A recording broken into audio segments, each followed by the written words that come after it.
When people talk, listen, man, I'm going to raise that red flag. This narrative, especially after 1 year. 1 year. One bad year. It's one big splash move. And because I don't think people understand how much cap space we can create. Alex, I want to ask you, because you're a very humble person. And I'm never going to be right about anything. Yeah. I was right. Edgar!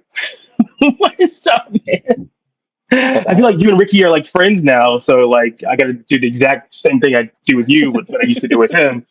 Welcome to the show, man. If you don't know, now you know.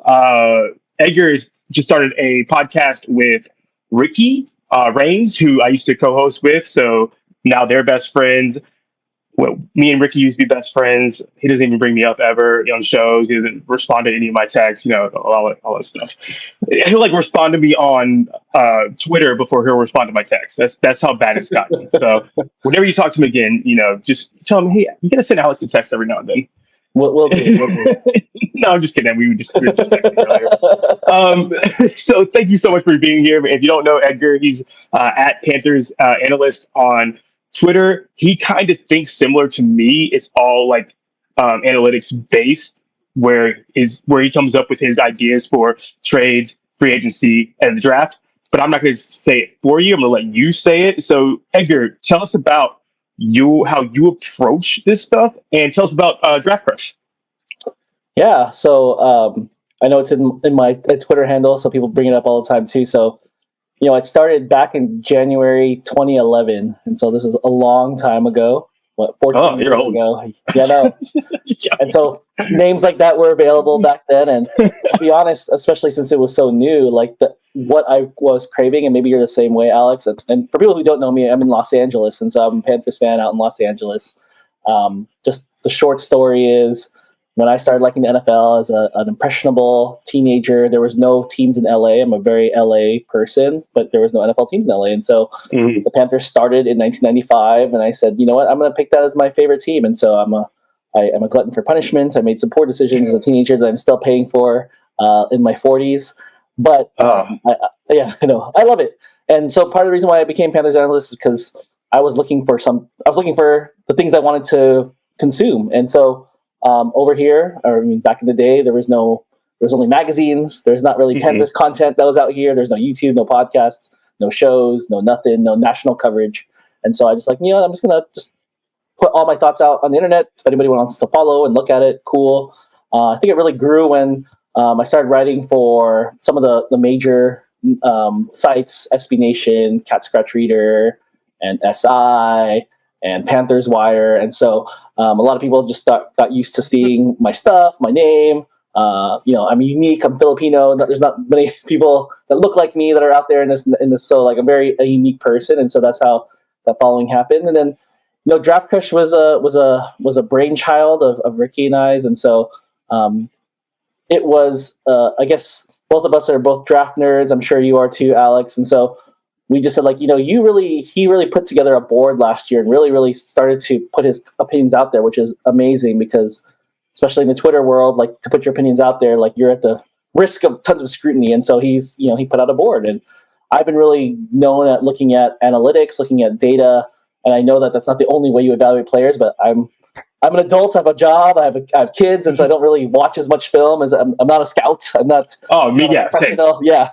And so I don't feel comfortable rating people if I don't really, really dig into their film. And I see stuff on film. And so that's where Draft Crush kind of fell, because we were talking about, there's, I think maybe you too, Alex, as a kid, or even just as a young adult, you watch football and you just attach yourself to players or to how people play the game. It doesn't mean that they're number one, doesn't mean they have the most EPA or the highest yards per route run or anything, but you just fall in love with the player. And so for me, again, aging myself a little bit, Barry Sanders as a running back, Dan Marino as a quarterback. So I don't know what their analytics say, but I just loved watching them play. And so Draft Crush really just came from just so many people who talk about who is my guy, who's your person. And so for me, it's really a love of who are the people who really attract you, that you really think can really, inspire you as a player, and then combine that with his board and try to meld not only two different projects. One is like really identifying who are our draft crushes and other people in the industry, who do they love,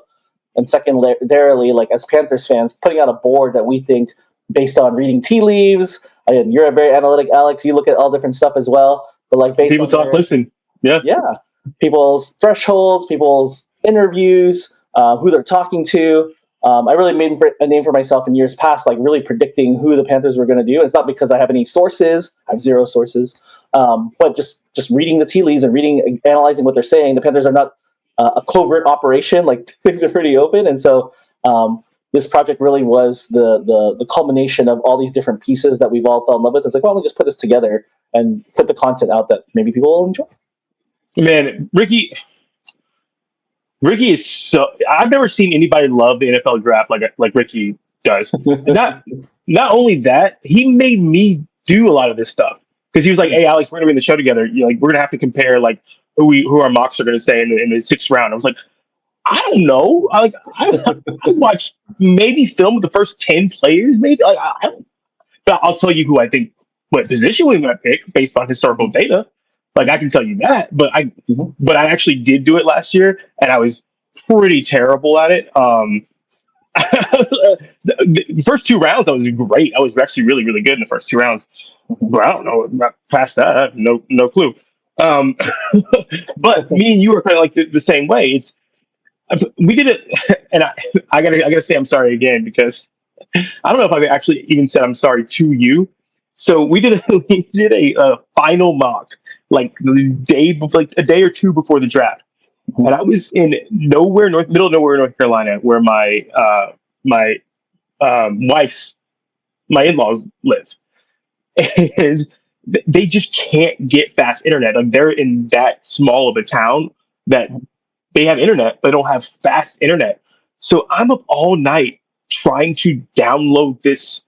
Like it's literally this little thing that's going beep, beep, beep. So it's like 1%, 10 minutes later, 2%, 10 minutes later, 3%. So by the time that it finishes like downloading, the draft's starting basically. So we did this whole big mock draft. And I argued with you and JJ at Panthers Culture, right? JJ? Mm-hmm. I don't know why I was like think I'm saying his name wrong. At Panthers Culture, and all 3 of you guys said it's going to be Leggett. It's going to be Leggett. I was like, nobody's dumb enough to say that this is going to be our pick if he's still there. And of course, it was. So now,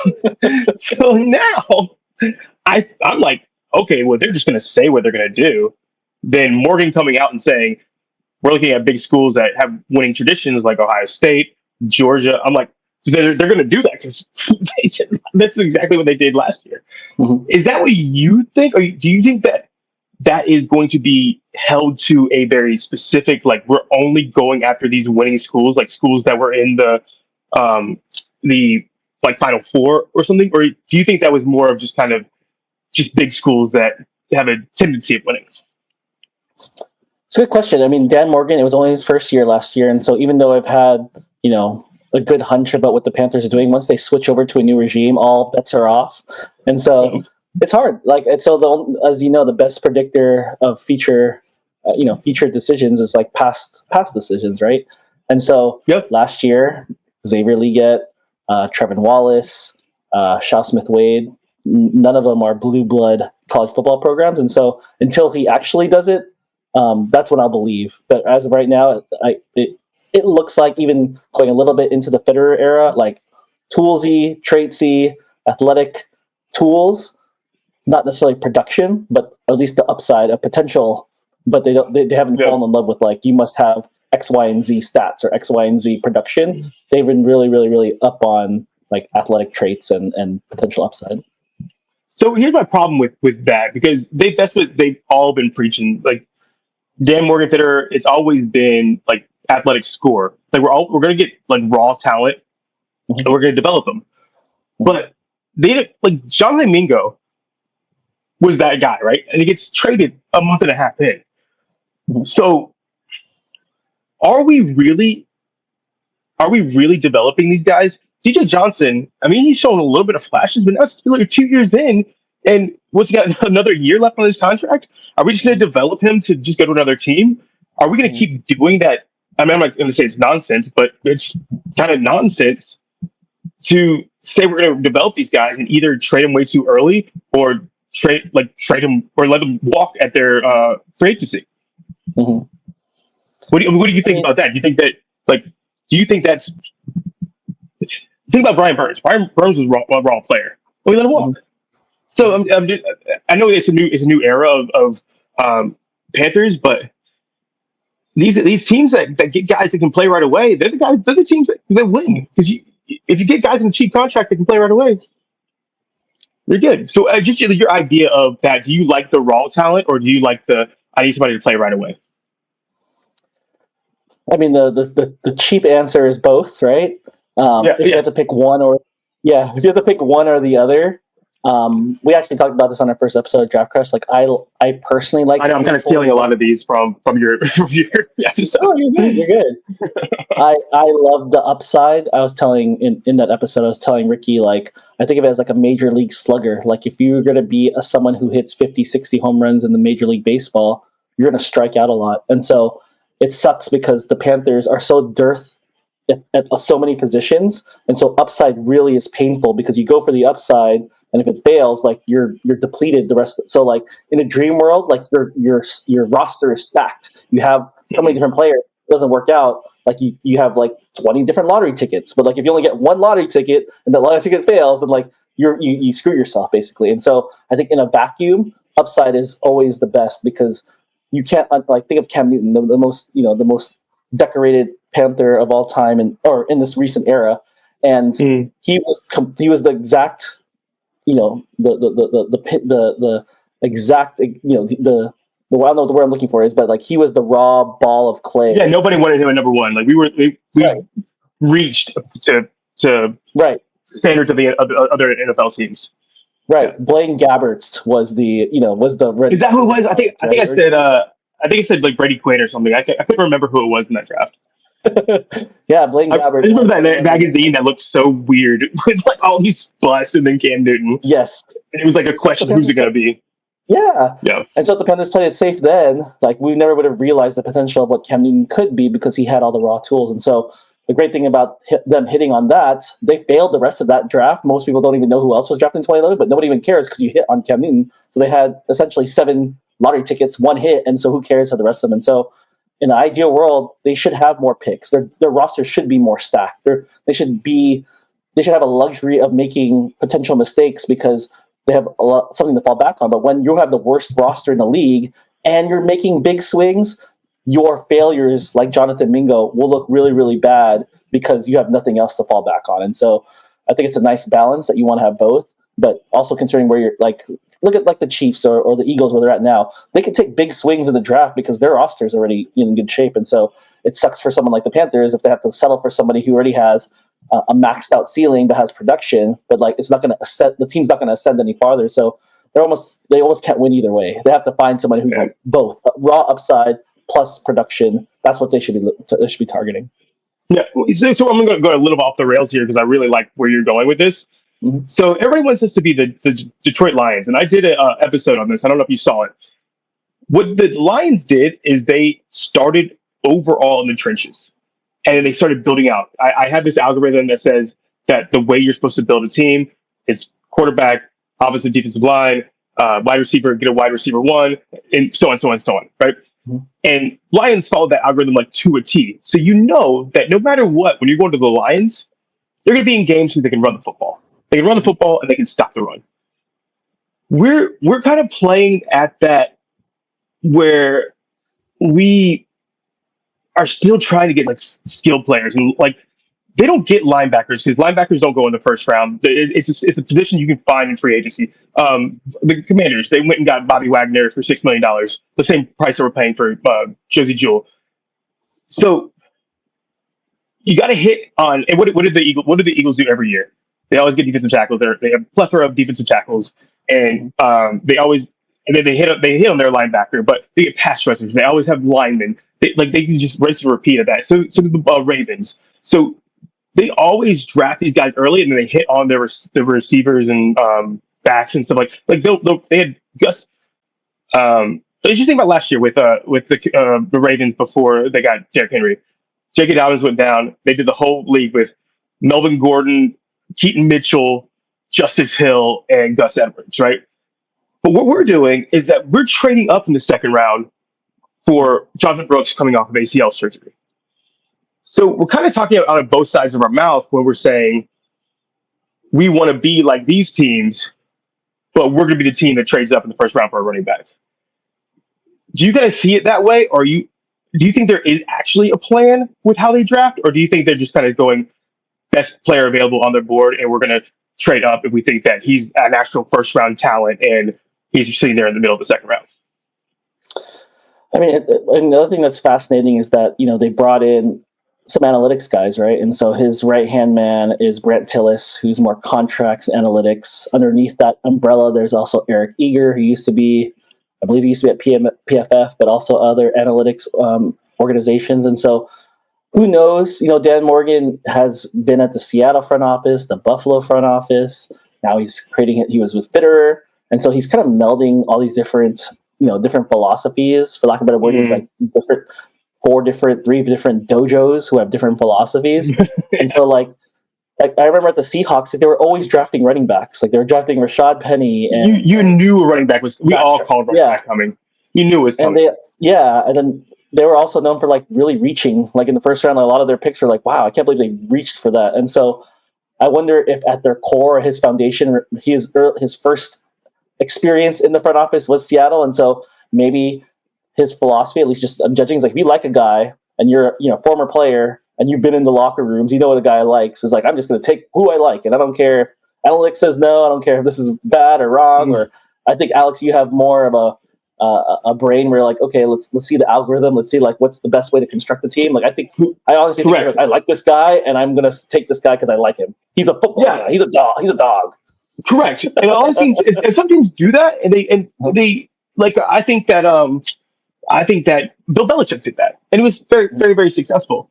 But the Lions, they followed this like very specific. You could see it, and it was always offensive line, and then the very end, they finally got like, think about Gibbs, Laporta, like they got all those guys in linebacker all in the first like 2 rounds, and you're like, oh, these are like your cherries on top, right? Yep.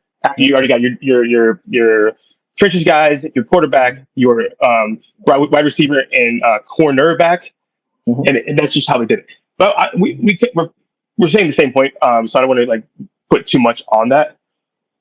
So when I went through it, I did a previous show before. I came to the conclusion based on how our cap, and I went by dead cap, because what's going to happen is that cap's just going to keep being there where we can move off other positions.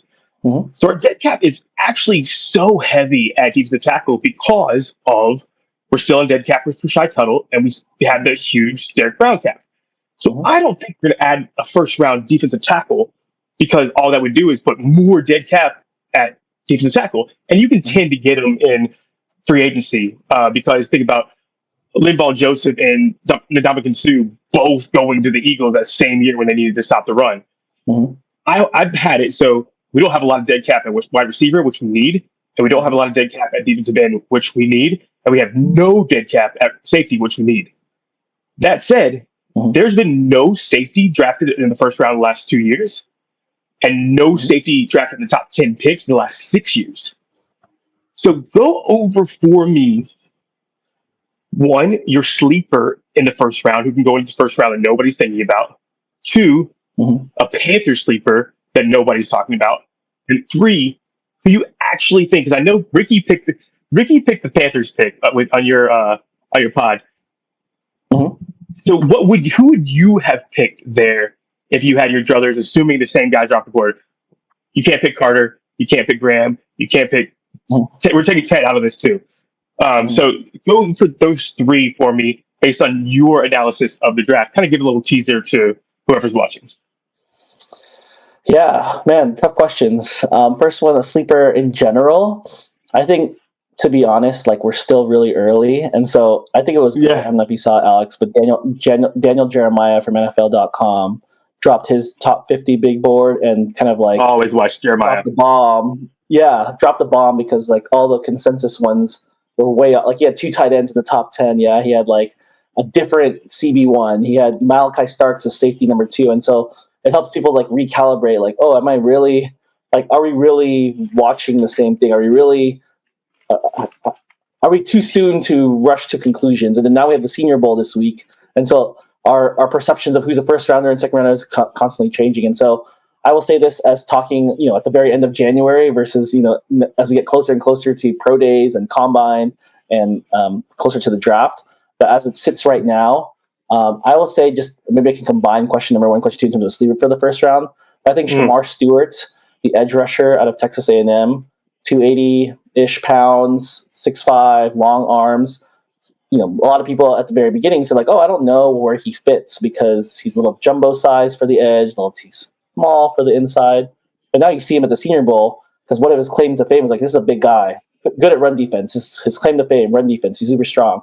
And now you say like, wow, he could bend the edge. He has moves. He could do pass rush. And so if he adds that to his toolkit, and this is based on other consensus big boards and mock drafts that are out there from very, very well-known draft analysts, like some have him going number 9 after the Panthers to the Saints. And so for me, I think that's a sleeper for both the Panthers and for the NFL. Shamar Stewart, like really made money for himself, really made some money for himself this year. So I'm just saying. But it's Texas A&M. They don't win. So they don't win. So never mind. Yeah, listen to Dan Morgan.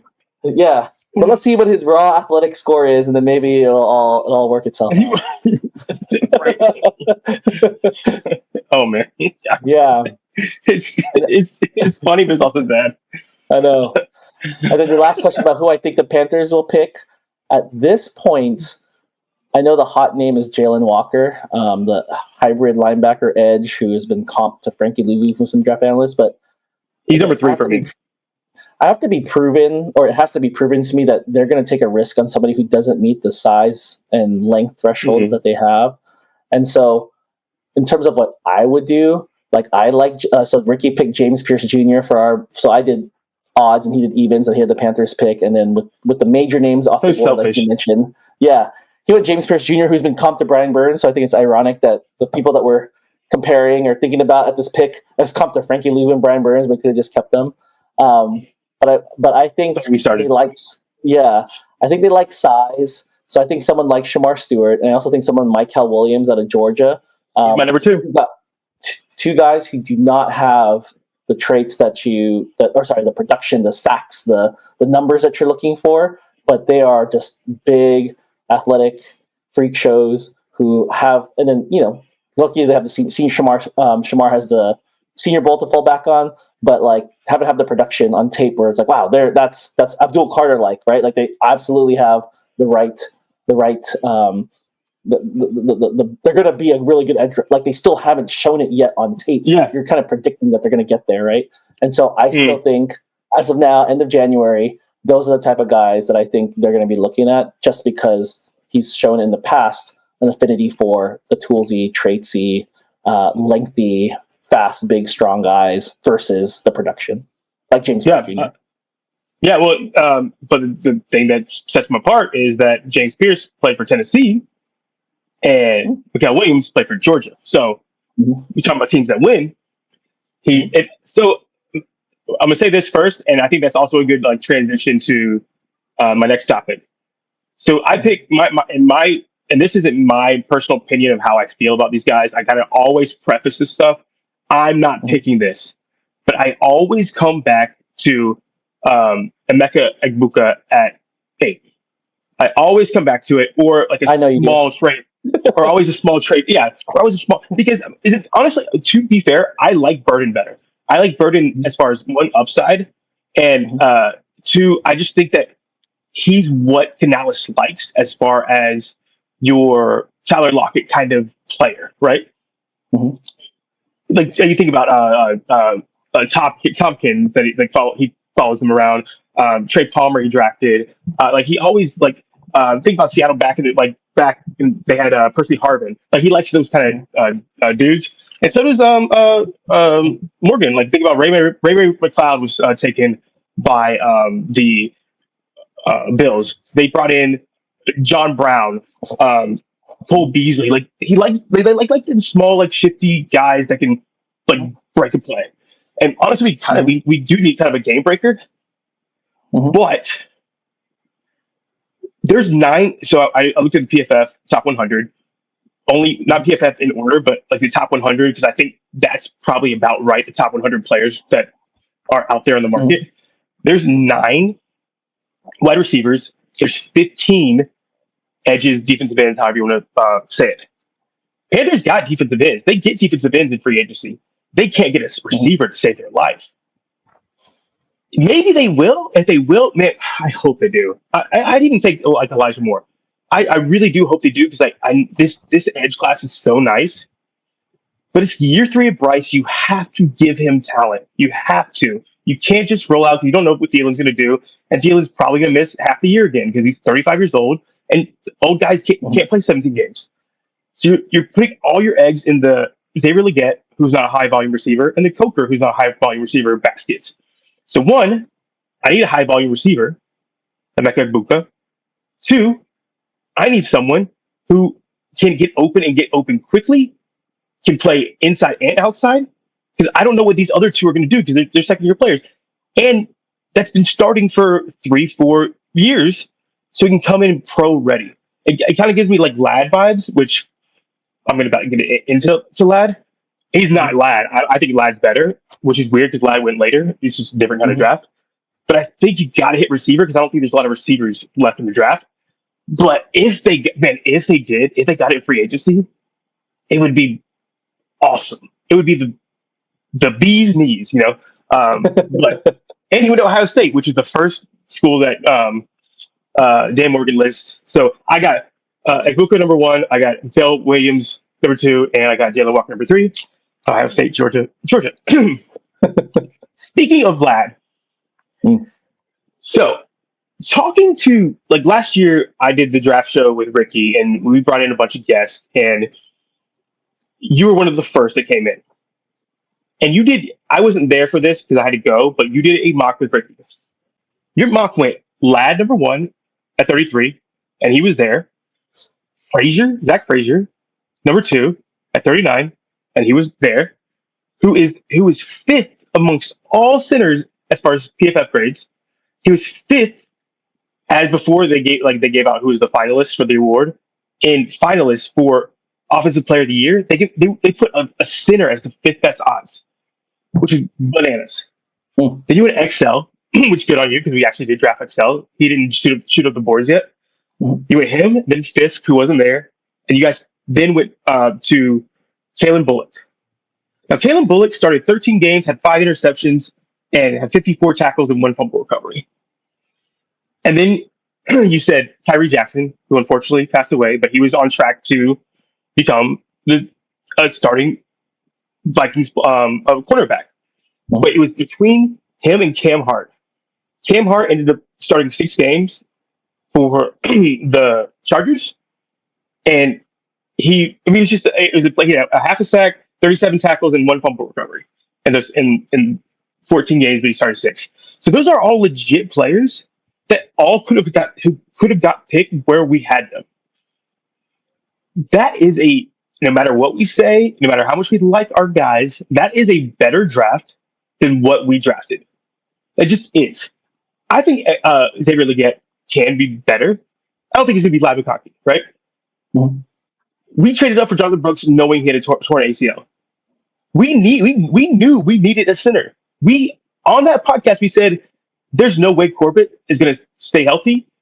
And even if he does, we just got to bring somebody in that can back him up. Cade Mays did fair. He is actually the best center we had, including Corbett, according to PFF. Mm-hmm. Then we had a legit number 2 cornerback that you guys were talking about. So if he gets drafted, then you probably don't draft Cam Hart anyways. But based on how you guys are drafting, you're doing good anyways. So tell me, one, because everybody's grading Dan Morgan and and they're giving him high grades. I give him a B, B+, A-. When I have Edgar coming on my podcast 2 months before the draft, out drafting him.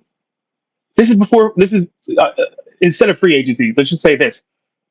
1, what grade would you give Dan Morgan? 2, how are you so good at this? How, why is a fan who doesn't do this for a living able to outdraft someone who's been in this world for 15 years? Well, it's a loaded question, and so like, first of all, like, Yeah. I could have been lucky. Been lucky last year, so like, Well, I could read out dunks too. I could read out dunks too. Dunk questions it too. So this is fans in general. I followed all these fans on Twitter all draft long, and they were drafting to the point where I memorized it. And every time the draft pick came, I was like, "Oh, they're going to draft this person because I've heard it on Twitter for blah blah blah." And then they freaking outperform whoever we drafted. So it's not just you, even though I think that you probably had the best draft out of everybody. Well, thank you. I mean, to me, we just talked about or alluded to it earlier. Like, we get draft crushes, right? Like, we fall in love with different traits and different styles, right? And so, for me, maybe so the pieces that I can't get right, is the intangibles. I don't know what their injury history is like. I have no access to their medical history. I do not know what their personality is like, how they are. And so for me, and I preface all my stuff too, like, maybe I love Lad McConkey, but then maybe they call his coaches and he said, like, oh, like, he's kind of a jerk, or he shows up late to meetings, he doesn't do whatever, right? And so I don't have access to that. All I have is what's on the film and what I see and whatever people report on the internet, which is we take with a grain of salt anyway. And so I don't have access to that. Zach Frazier also was coming off an injury. I forgot exactly what his injury was, but I remember like Jonathan Brooks. Is that Jonathan? Are you saying like Jonathan Frazier? Brooks? I know, but Zach, did we draft Jonathan Brooks in the second round coming off an ACL tear? Like, it doesn't matter to us, I guess. Well, I'm just saying that, like, if Zach Frazier had another injury this year, then my pick would have looked terrible. But Jonathan Brooks got re-injured, so his pick looks terrible. It wasn't an ACL, but I think he broke his leg because he had this viral moment in the game where he was crawling off the field after he broke something in his leg. Which he would have been a first rounder if he didn't do that. Like, he fell because of that. Which Jonathan Brooks probably did too. But I'm sorry to keep interrupting you. No, you're good. You're good. So I'm just thinking that, part of it is, like, for me sitting down, or Dunk or you or anybody else who's analyzing, we are looking at a smaller window than what people. we're looking at a smaller window than what scouts and so, like, I forgot, and I know I'm waxing poetic here because I'm an educator at heart, and that's what I do for a living. But there is what they call, and this is a famous psychology experiment that I can't really reference and cite right now off the top of my head, but they were saying that there's a paradox of choice. Like, when you have too many choices, you end up, like, failing. And so for me, with a narrow view, and I only see these windows of these players, I know, like, this person's going to hit. I know this one's going to be great. Fast forward or switch over to someone who is a scout, a GM, who has people talking to his ear, different coaches who are telling him who to pick, different analytics, different draft profiles, different scouts, coaches, draft analysts. Dan Morgan is friends with Jim Nagy, who's the director of the Senior Bowl. He has tons of connections and tons of things. And so one potential pitfall that they have that we don't have is too many people giving him too much information when, like, for us, like, all we see is this and it's great. So just go with it. And then so maybe he's taking in different informations about how people act or how they're perceived. And maybe they make real. It sounds like it's his job. Like, I'm not going to. Correct. So you have more information and you still don't get it right. Correct. Go ahead.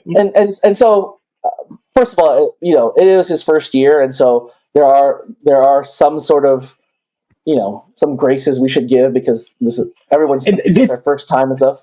You're right. Because I wouldn't have hired him, but because he's hired, I'm going to give him more than a year.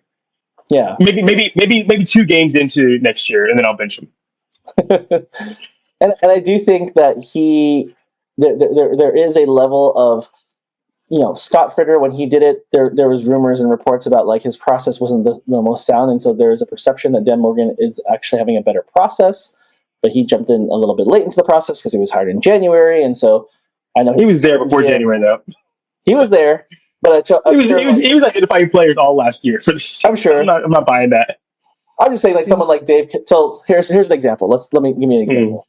There was a report that said they dropped the ball with Frankie Louvu. And the report was that he didn't, and this is from Joe Person from The Athletic. He was saying that, like, they sat on their hands, and that's why it wasn't because Washington had a better offer or they wanted a better scheme, but Dan Morgan and the Panthers didn't really make a big push for Frankie Louvu.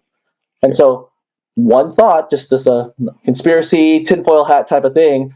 When you're the first, this is your first time in your job, and you're like trying to balance, like, oh, I really want these players, I really got to do this, or I'm focusing on this. When you're the assistant GM, or I don't know, like, because I in my other job I've been a vice principal for, I don't have as many thoughts and things that are going to my desk. And even Dave Canales said, as a head coach, like, so many people are coming to my door for so many different things, I can't even focus on like what I really need to do. And so that's why I'm willing to give him a pass. There's even no excuse to be a terrible evaluator, because that's your number one job, and that's exactly what that's the number one thing you should be doing. But I also understand that, first times you make a mistake, fine, you get that. But if you make a mistake again this year, then all the gloves are off. Like that was you have no excuses anymore. I'm giving a pass on Luvu.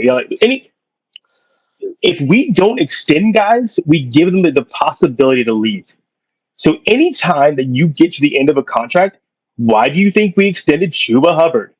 Why do you think we extended Derek Brown?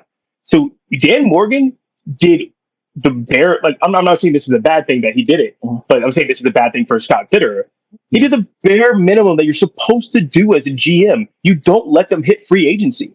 We let Brian Burns hit free agency. We let Frankie Luvu hit free agency. You know what's going to happen? Either we're going to get crapped on for what's it called? We can keep him for a year. I don't know why that is franchise tag. Jesus Christ, Alex. Either you get crapped on for a franchise tag that kills your cap, or they walk, and you gave them the opportunity to walk. So that's on you as an organization. That's not on Dan Morgan. I'm not putting either one of those guys on Dan Morgan. Fitterer dropped the ball on that because they didn't extend him. I'm cool with that. But he's been evaluating players for all of last year, and like he didn't stop evaluating players. He's known as the scout for the Panthers when he was assistant GM. That said, I think it's just odd that we all knew that Ladd was a great fit here. We all knew that Braden Fisk was going to be a great fit here. You know what we could have used this year? Freaking Braden Fisk, who is a finalist for Defensive Rookie of the Year. And that all said, take you out of it. Just take a league average. If we don't trade at all, our draft, based on who was drafted in those positions, and I only go to the first 4 rounds because, like you say, after the first 4 rounds is all you're doing is taking a lottery ticket. Mm-hmm. It would have gone Keon Coleman, Braden Fisk, Trey Benson, and I'm saying Trey Benson because it would have been somebody. It would have been Corley, but we already drafted. If we're going to draft one receiver, we're only going to draft one receiver. So I took the next player, which would have been Trey Benson, who was the second running back off the board, and then Sanders. So that's what our draft would have looked like, which is also a better draft than what we had. So if we're just going by league average standards, we would have had a better draft. So with all that said, and this is just me talking through it. This is not me. I'm not saying that I hate Dan Morgan. Right. I'm saying I'm not giving him the A-, B+ that everybody else is giving him. Mm-hmm. What would your grade overall be for Dan Morgan? Just think about it as an off season, not like what happened during the season. Well, I mean, the one thing, not to say a cop-out answer in terms of an incomplete, but one thing that even though I could pat myself on the back and say, like, oh, this is better, like, the story for this draft class hasn't been written yet, right? And so, as they really get for all the challenges that we had in terms of dropping passes and not looking very smooth or comfortable with making routine catches, like, he can get separation. And so, I'm in on Leggett. I like Leggett a lot. Yeah, I don't like him better than Ladd, but I like him a lot. Mm-hmm. And I love Jonathan Brooks, right? And so, like, it's just a shame that he was injured, then he got injured again. He didn't even get to get in that happens. Season. Yes, and it's sad that we never got to see him. Did you get hurt once? Film? Yeah, him on film is like really, really, really good in terms of like a dual threat pass catching, and we saw flashes of that against Tampa Bay. And so, what if his next season's already written off? But what about in year 3 he comes back bigger, better, stronger than ever? Trevor Walsh finally shows it. So I think another reason why we didn't talk about like maybe the general analysis of draft nicks that are out there. So because like we're operating on already shown production and talent versus Dan Morgan, and again, a tail end of Scott Bitter, they're banking on potential, like you're investing in something and you're hoping that later on the line, DJ Johnson, which was a pick that was greatly criticized when it was made because he was not even close to where the consensus was on DJ Johnson. Like, was respectable near the end of the next year. So, like, potentially, if he turns the corner, then maybe it wasn't so bad after all. And so, for now, if he turns the corner, there's a free agent the next year. We can afford it. We just spend all this time just keeping on our roster. True. So I would say, like, in terms of free agency, you're saying grade Dan Morgan for the offseason last year? Yeah, just overall in the offseason, because that's what everybody else does. And I haven't heard you do it yet, so I'm just letting you do it like everybody else does. Yeah, I think free agency wise, I think he nailed it. I don't want to say like an A because I think everyone has space for improvement, but like by focusing on the offensive line first, by allowing Bryce Young to become have the opportunity to become a real quarterback, like that's like every penny that was spent on Damian Lewis and Robert Hunt was absolutely worth it. On defense, it sucks because they spent a lot of money on things that didn't, like DJ Wan didn't come until later.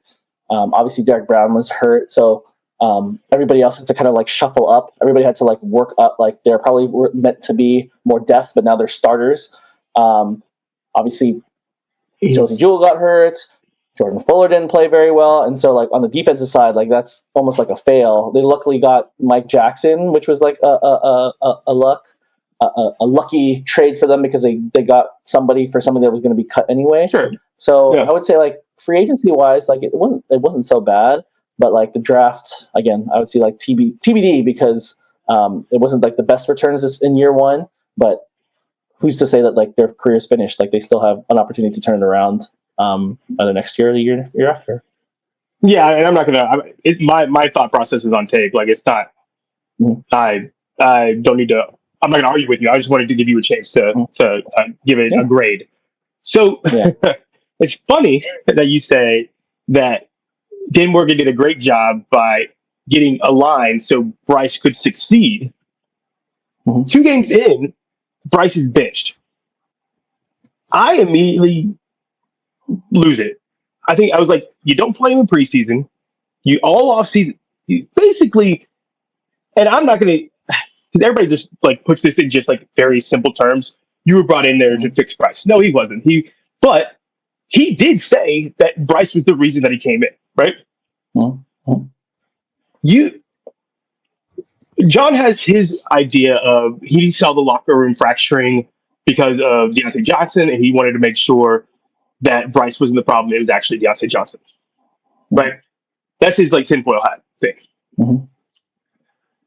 But you risk this guy who was the first overall pick that was never happened in the history of football, of recent history of football, since Terry Bradshaw. And the reason that Terry Bradshaw got benched as the number 1 pick, second round, is they missed the playoffs already, and they wanted to see who they had in this other guy who was also the same age.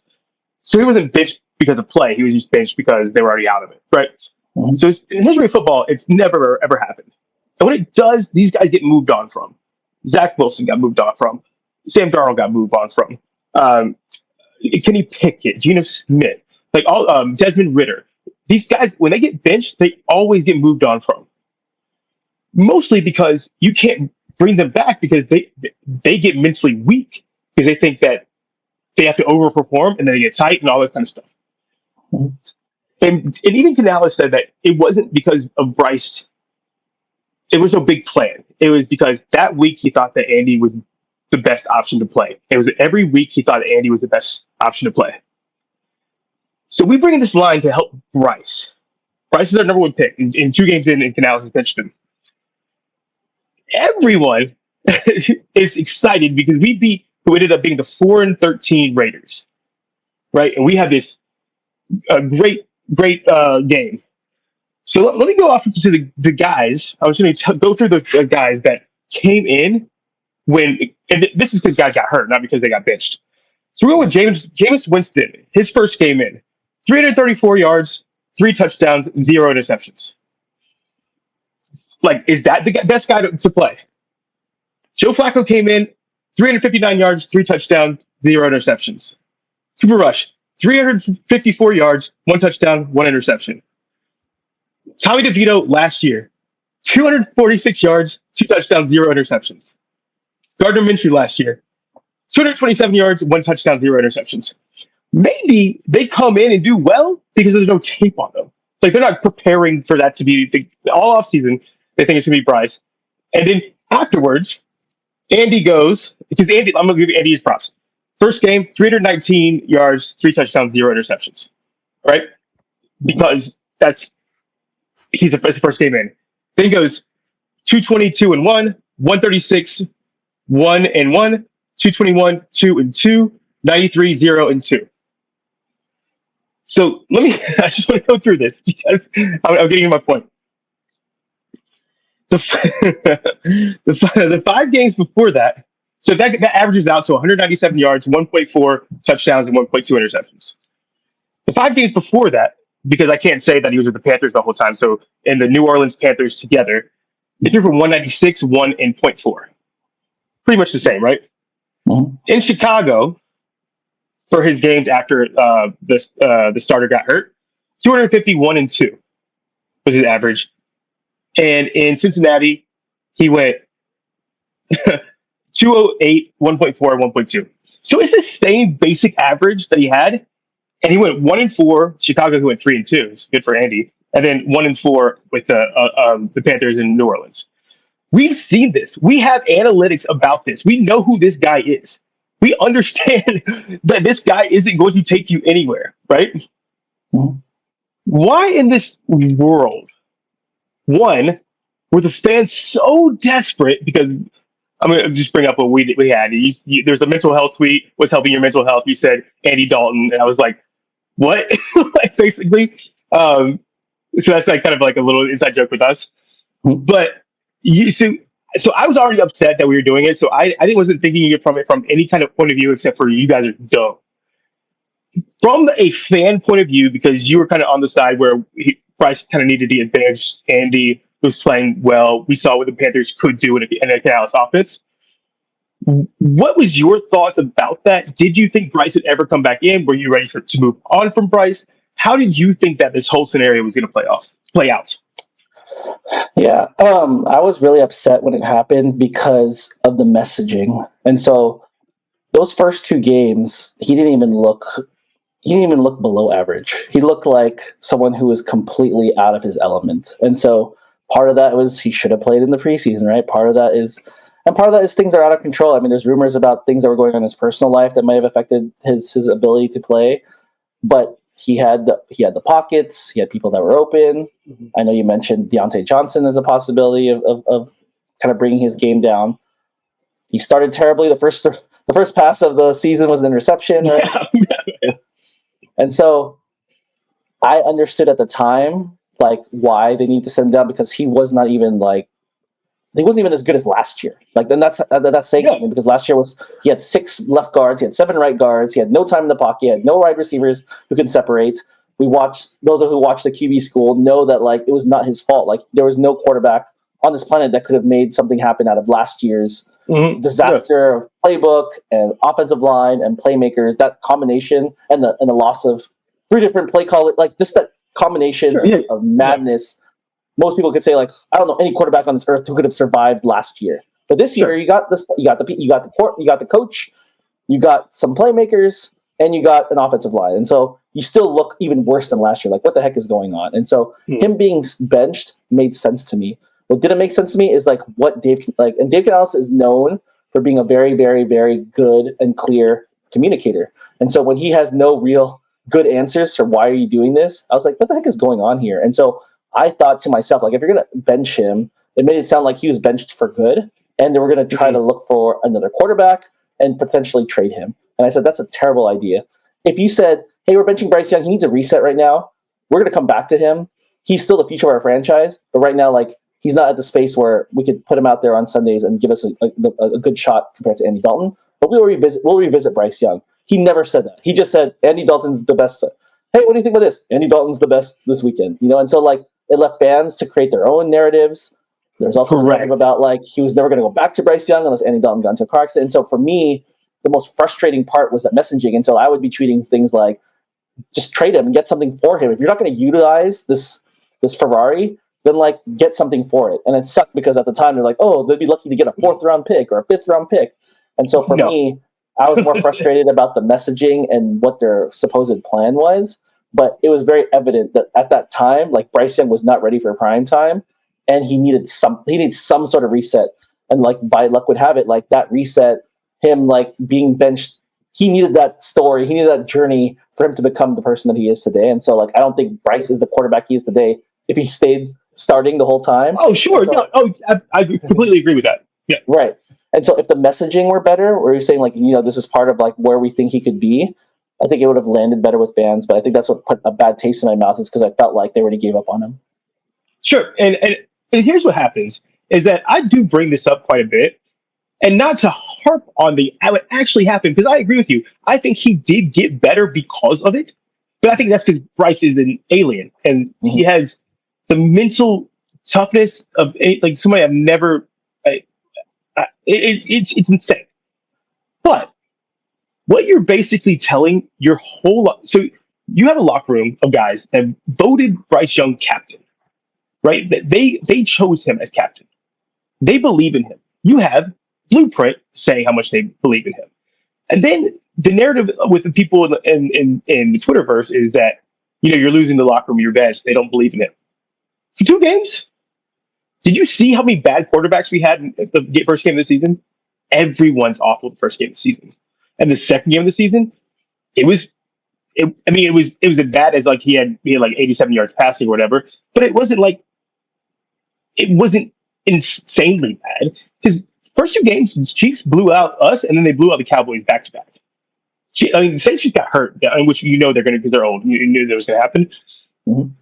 But 2 games is just so obviously bad. And then, so you're saying 2 games, and then Andy Dalton comes in, and he goes 1-4.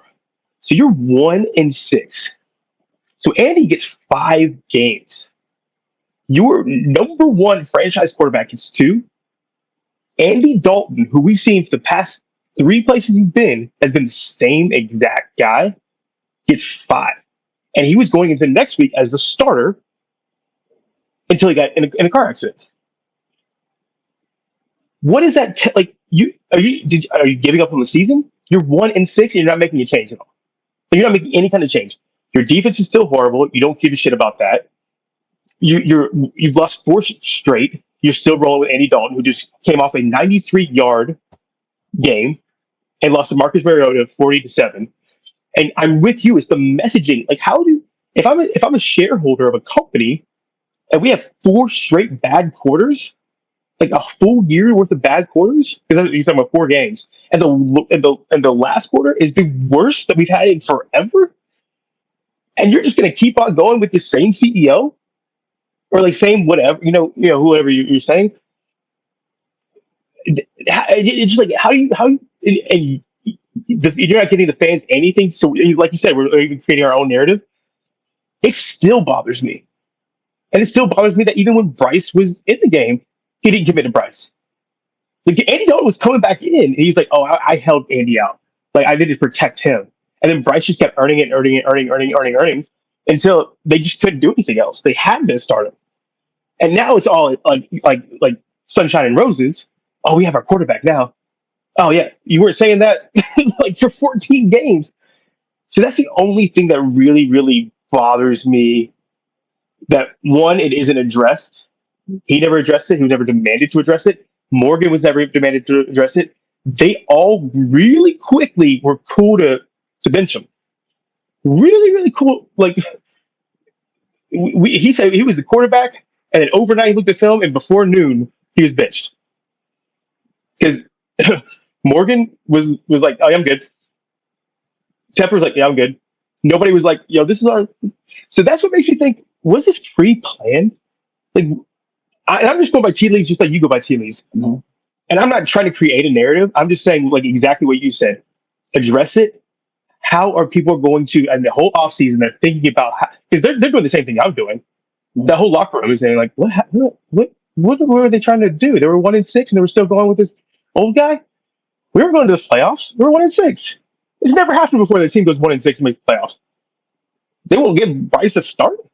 So that's kind of where I'm going with that. And we never actually talked through it, so I wanted to hear your point of view on it. Is there anything else you want to say about that? Because I've talked to it ad nauseum, and people are probably just pretty sick of me talking about that. For me, like I forgot which show I came on, but I was talking about how they asked me like, oh, like, do you think there really was a plan for him to come back? And at this point, I'm a fan. He's great. Like you said, it's all sunshine and roses. I don't want to relive the brutal. I need for back to my mental health again, Alex. I know who the quarterback is. He's stellar. It seems like they believe in him. I'm gonna kill myself if I keep reliving what happened in the past, and so I'm ready to move forward. And it accidentally worked. It accidentally worked, and it did. And I'm with you because I think that it did make Bryce better. I'm with you that it did accidentally work, but it's still like it's like, are you going to do this kind of shit in the future? Or do I have to be worried? Yeah. Sorry to interrupt. No, so I agree with you, and I'm willing to move forward so I could help protect my mental health. Yeah, I think it's something good to keep in your back of your mind because history does always repeat itself. Yeah. And you start off with a defense giving up 47 points. Bryce didn't throw any pick sixes. The defense could have held at any time. Just say they got a touchdown on that drive. I think they threw 2 interceptions that game. Say you had a touchdown in 2 drives.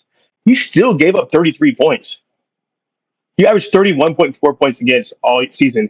Your last 3 games, you went 38.7 points game. You have all these same players coming back next year. Like Dane Jackson is still dead cap. A'Shawn Robinson is still dead cap. Josie Jewell's still dead cap. Bottom's still dead cap. Of course, Brown's still dead cap. You're going to extend Horn, so that's more dead cap. So the defense is getting paid bank, and we're bringing back Evero. So we've all had these same conversations. You can probably follow us all on Twitter.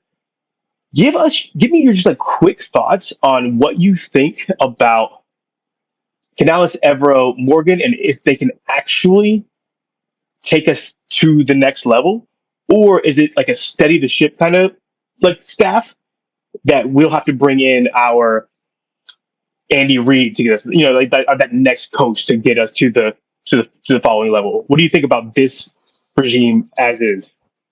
I feel like, and then back to our tinfoil conspiracy theories, like I feel like Dave Canales stuck with Evero out of like that's the guy.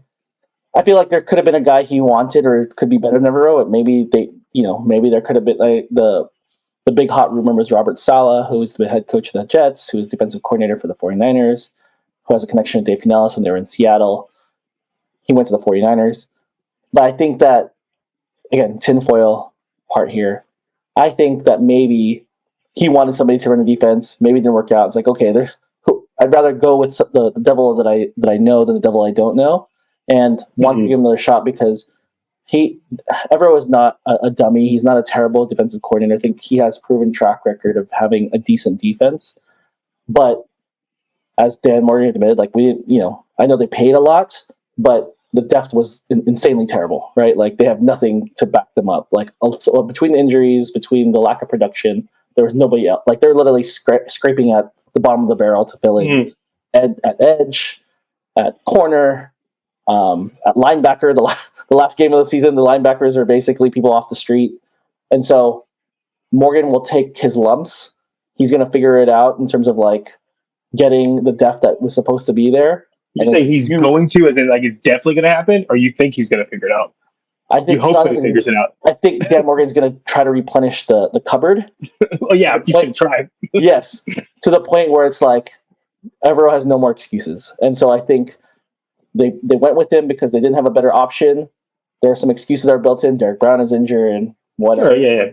Depth is weak, and so okay, you get one more offseason, restock the cupboard at defense. If Evero still sucks, like he's out of here. And so that's just my thought. I would have gone a different direction just because once you give up the most points in NFL history, like there's no recovering from that.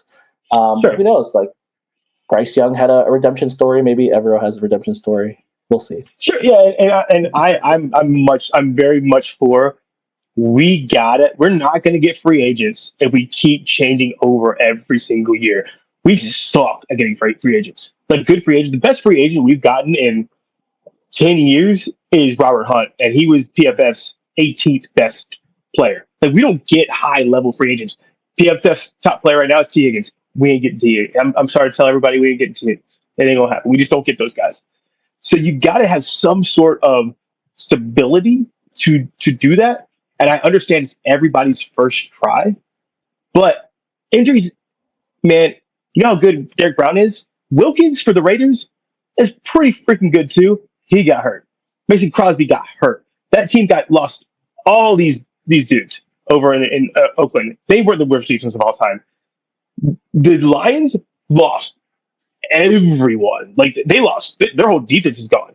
They're the 12th best defense in the league. Mhm. Ebro is the 5th highest paid defensive coordinator in the league. You would think the 5th highest paid defensive coordinator in the league to get something out of nothing, sort of thing. I'm just bringing that up as far as raising our standard, which I think our standards, in going back to you being like, what's raising my mental health? Andy Dalton playing well. Damn, but that sucks. Like that's where the Panthers are at right now. Like Andy Dalton winning a game against the 4-13 Raiders is thank you, Lord. That's where we're at. So I'm just bringing that up just to bring it up. I'm not making it. I'm not saying that we should do anything because I really don't think we should. But I think our standards should be a certain way, and I think we should remember this season and not forget it because it mattered. All this stuff matters. So I know we're coming to an end here, and so I want to take this time to talk about anything that you are interested in as far as overall Panthers related, the direction, the standard, the where do you think we can be in 2, 3, 4 years? Do you think we can be in a playoff team next year? Just overall, your like a minute monologue of what you believe the Panthers can be. Because we're both analytical, we both come up with different things. I think the Panthers are going to spin this offseason, and I think they're going to go 9-8, and I think they're going to win the division at 9-8. I think they're going to get destroyed in the playoff game, and then we'll see kind of thing what happens. But I do like their next year as far as the future because I do believe a lot in Bryce Young. So I just want to put that out there so you kind of see how I said it, so you can say how you think it's going to happen. I mean, for me, two funny stories. One is, I put a snarky tweet out there that was saying, "Hey, we went." You're so nice. I mean, I'm just saying that we're basically a Super Bowl team because we went down to the final drives against the Eagles and the Chiefs. So like, hey, the Panthers are basically a Super Bowl team, right? And so not snarky, but like a tongue-in-cheek type comment, right? Yeah. And the second thing, because you're an analytical guy, I look at different charts and data and everything. And so EPA is always one that's a good indicator of how well a team is doing. And so when they analyze the playoff teams, right, there's teams that are really great at offense and defense, right? And there's like the top tier, and that's why they're going to the Super Bowl, right? But the edges and the middle part of the playoff teams, they're good at one thing, right? It's like they have a great offense, defense is okay. They have a strong defense, offense is okay. But there's never really, a team that's terrible offense and defense that makes the playoffs, right? And so in my eyes, where the Panthers are today, and then you talked about how great Bryce Young is, right? I believe they should push their chips into offense. And so I know like every time there's a mock draft that's out there that does Ted McMillan, or you may be talking about Egbuka, people are going to roll their eyes and say like, oh, we can't stop the run, or we can't do whatever. I get it, but we can't be elite at offense and defense in one off season. It'd be great if we could do it. Let's just do it. But I think the Panthers' offense is better at getting closer to elite or above average than the defense is right now. And so I have been a philosophy of like make your strength stronger. You don't want to be mid, to use the Gen Z term or Gen Alpha term, to be like average everywhere. But like, give me something that's like you're the best in the league at something. When Steve Wilkes had his run, it's because they state their claims like we're going to be great at rushing the ball. We're going to run the ball and we're going to do it well. When we beat the Detroit Lions at our house, it's because we're going to run for over 200 yards and you can't stop us, right? And so I think defense has a longer way to go to get to that standard. The offense is like pretty much there. And so I would like to see more, like I'd like to see an Egbuka. I'd like to see somebody, even like they're going to need some help at running back because Jonathan Brooks is gone and Miles Sanders hasn't shown that he's worth the contract he's supposed to get next year. And so I'd love to see more offense, more weapons, more everything on offense, fill in some defense, get some depth in the draft or whatever. But like, I think we have a better chance at making the playoffs, like you said, at 9-8, getting to the playoffs, if we keep stocking up that offense. Not try to make the defense as average as the offense would not help us out in terms of taking it to the next level.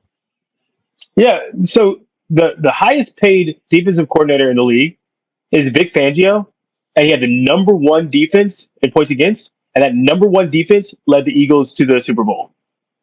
The second one is Spagnuolo. He's the second highest paid defensive coordinator.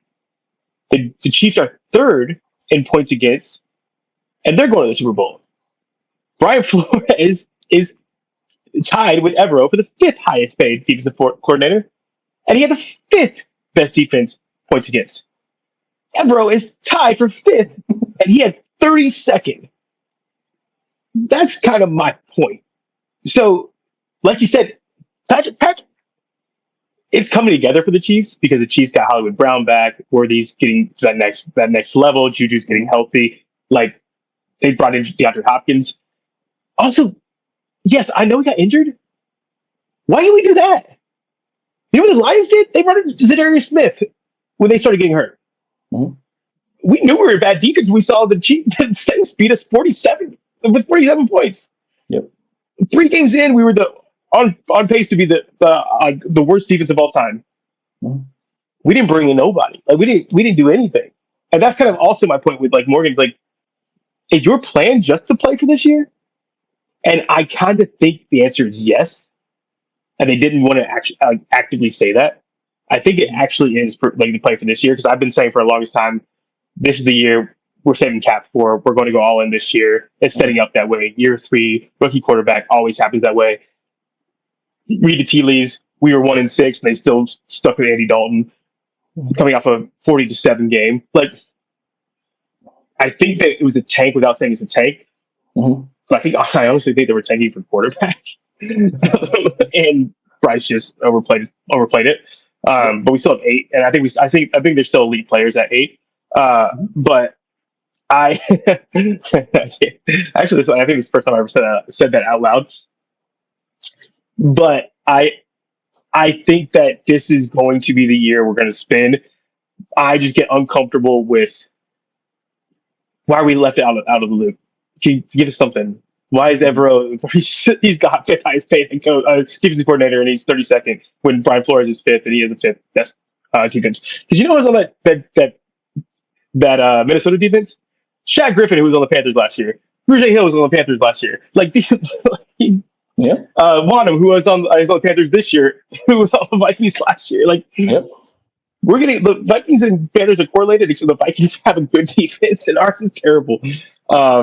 Anyway, leaving it one last thing for you, if you want to support your show, let's draft crush. Is it going to last past draft, or are you only doing it for the draft? It's a good question. We haven't had those conversations. We're trying to survive show to show, but we'll see. I mean, we'll see what the fans want. We'll see how this goes. But ultimately, as a draft-focused podcast, and we would love to continue it. If there's something that's meaningful that people want to hear from us as Panthers fans or just draft nerds in general, we could definitely put something out. But as of right now, those discussions haven't been had, and we're just excited to get started on this draft class and this draft season. Dude, I want to see you as much as possible. Ricky, on the other hand, not so much, but you, absolutely, nicest Twitter fan of all time. But yeah, you can do draft crush. Then you can be like off-season crush, preseason crush, season crush, and then this big circle. And then yeah, I would love it. I actually think that you guys work really well together, and I'm excited to see what you guys are going to do.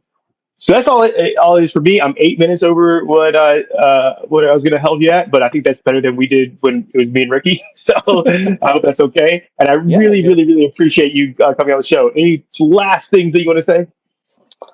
First, thank you, Alex, for having me on. You've been a big supporter. Even when I was on Panthers on Tap, you're flooding our chat box with questions and really good arguments for certain things. And so, like, just to connect with you and to even just have this conversation with you, like, it's really helped my mental health, for lack of a better phrase. I love that. I love that you keep on with the bit. It's so great. right, well, that's it for me and Edgar. If anybody's actually still watching, I appreciate it. And we'll see you next time. Peace. Oh, I did.